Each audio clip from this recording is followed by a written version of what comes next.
This presentation on crude oil refining, once again, you'll see the familiar energy, commodities, logistics, and value chain diagram. At this point, we'll be in the second phase for crude oil, and that is refining.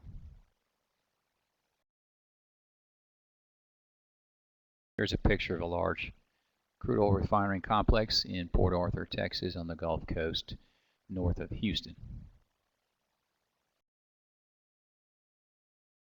This is a map showing the distribution of crude oil refineries throughout the United States. You can see they are divided by pads, and you'll notice the single largest concentration of refineries are along the Gulf Coast, stretching from South Texas all the way across, including Louisiana and the Mobile Bay area of Alabama and Mississippi.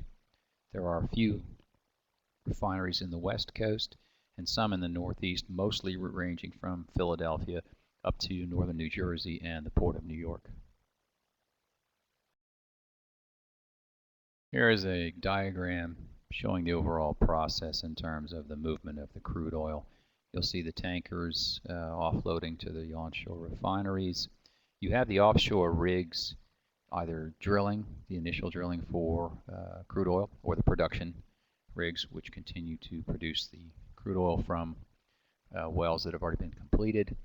There are also some barge traffic on the seafloor. You'll notice multiple wells being connected to a single delivery point, which then pumps the crude into the pipelines to be brought on shore.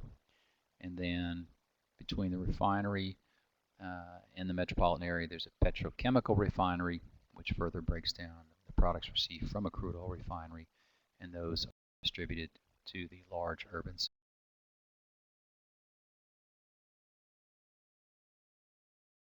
Here's a simple diagram of the interconnectivity between crude oil refineries and petrochemical refineries in the Port Arthur area, again on the Gulf Coast, the Houston Ship Channel. Here are the products typically made from a single barrel of crude oil, shown in gallons. You can see the single largest portion is gasoline, followed by diesel. Then you have a multiple of other products, and then jet fuel, a small portion being the heavy fuel oil, or what we call the residual fuel oil. That is the oil that's left over that can't be further broken down into a usable product. And then we also have the liquefied petroleum gases, or LPG. The refining process is basically broken into two larger processes, one of distillation and one of conversion. When we think of distillation, picture heating some type of a liquid up and then cooling it off. There's always going to be some type of moisture given off. That's the condensation process. Refining and processing of natural gas is very much a process of condensation. Heat something up, cool it down, or increase the pressure on something, which, as we all recall from high school physics, also increases the temperature. And then when you lower the pressure, have an immediate pressure drop, you lower the temperature, and again, condensate liquids will fall out during that process.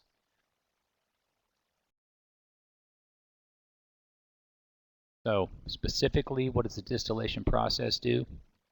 We separate the heavier and lighter components by heating raw crude oil, feeding it into a distillation tower where the cooling occurs. The lighter so-called fractions rise to the top, while the heavier fractions remain on the bottom layers according to their weight and boiling points. So these are the primary fractions that are extracted from a barrel of crude oil during the distillation process. Liquefied petroleum gases, naphtha, kerosene, diesel, heavy oils, residual oil, and then in the reforming process, alkylation, cracking, and other coking will further refine those. Now, hopefully you prepared for this lecture by going to the How Stuff Works website, where you saw these diagrams, so they should already be familiar to you. You can see here a distillation column. The crude oil is heated, and then these fractions are extracted according to their weight. The lighter gases and other products will come off near the top, and at the bottom remains the residual fuel oil, which will be sent to a coking unit. Okay, the next step in the refining process after distillation is conversion, where we're going to further break down or combine some of these products to make others. And we use the term cracking. We're utilizing heat and pressure to crack heavier hydrocarbons into lighter ones. For instance, gasoline, jet fuel, and diesel fuel are all the products of the cracking process. When we're talking about reforming, you're going to use heat, pressure, and some type of chemical catalyst to combine smaller molecules into larger ones. So for instance, naphtha can be used to form gasoline. Another couple of processes in the overall conversion process. We talk about alkylation. This is where low-weight molecules are combined using a catalyst again to form high-octane hydrocarbons for gasoline, blending the so-called anti-knocking compounds that are added to gasoline. The coking process is where the residual oil that's taken from the distillation process, it's heated and it's broken down into heavy oils. Again, more gasoline can be derived from that, and naphtha, which as we said in the previous slide, can also be converted into gasoline. The remaining product is referred to as coke.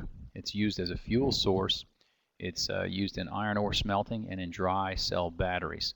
So if you ever opened up a dry cell battery, the black powdery substance in there is what we call coke, and it is derived from the heavy fuel oils in the end of the process of distillation of crude oil. As you can see here, oil refinery is a combination of these units. You have the boiler, you have the distillation column. You see the reformer on the right, the catalytic cracking unit, the alkylation unit, and the coking unit.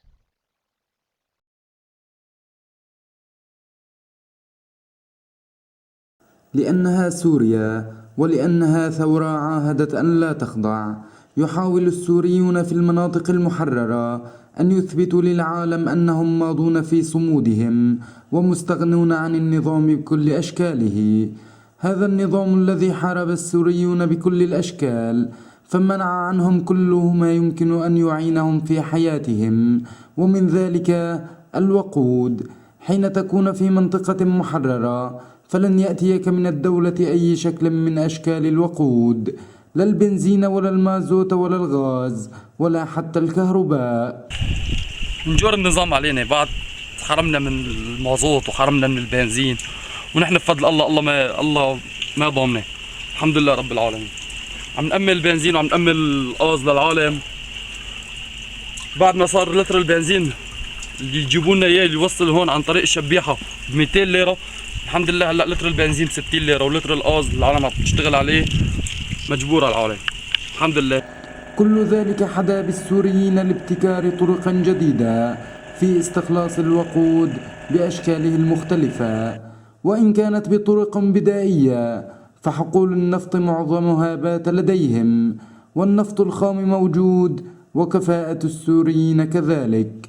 قد تكون أفكار التصفية بدائية ومردودها ليس عاليا، لكنها تقضي حاجة كبيرة وتسد فراغا حاول النظام جاهدا استعباد الناس من خلاله، وتقدم برهان آخر على صمود هذا الشعب وما يملكه من خامات.